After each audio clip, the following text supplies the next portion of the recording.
Hai rekan-rekan, berjumpa kembali dengan saya Suci. Pada kesempatan kali ini saya akan membahas mengenai overview of enterprise architecture. Pada sesi ini rekan-rekan diharapkan mampu menjelaskan konsep enterprise architecture dan tata kelola enterprise architecture yang baik, serta menjelaskan enterprise architecture sebagai metadisiplin.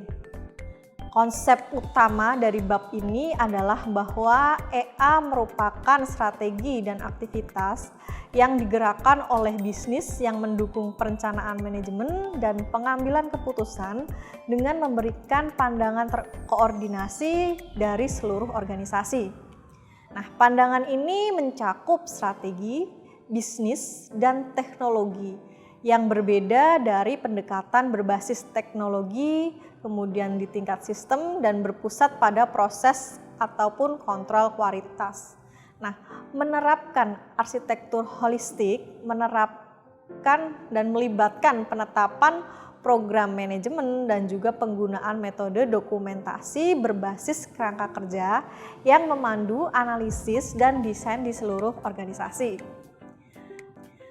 Di sini kita bisa melihat apa itu enterprise architecture.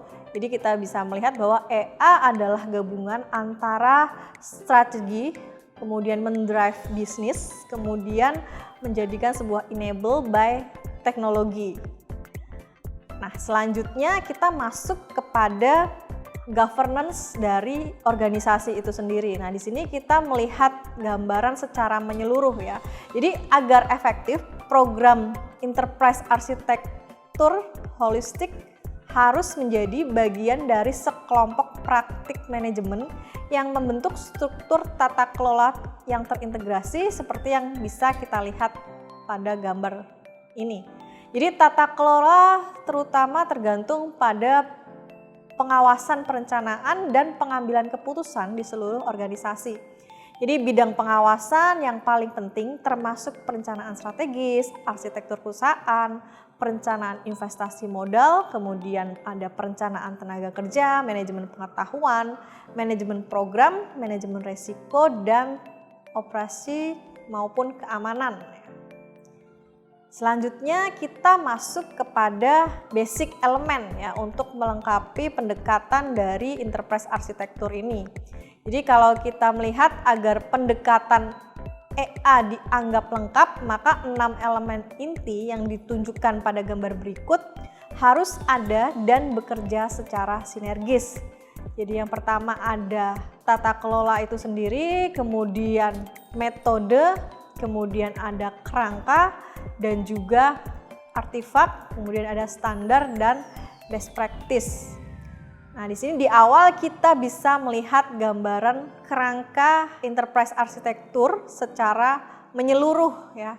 Di mana kita bisa melihat dari kubus ini bagian-bagian enterprise architecture mulai dari strategi goal, workflow, data flow, sistem, infrastruktur, sampai kita melihat ada line of business, service, kemudian juga ada teknologi maupun security yang terus melengkapi dari proses yang berjalan di dalam kerangka enterprise architecture. Jadi menyediakan dokumentasi EA sangat penting ya untuk digunakan dalam perencanaan dan pengambilan keputusan. Nah, hal ini dapat dicapai melalui pembentukan repositori online untuk mengarsipkan dokumentasi komponen arsitektur di berbagai kerangka EA. Jadi kita bisa melihat di sini ada contoh dari enterprise architecture repositori ya, di mana kita bisa melihat level-level dari mapping EA arsitektur repository. Jadi EA merupakan suatu disiplin yang melihat sistem secara holistik serta menyediakan strategi dan konteks bisnis.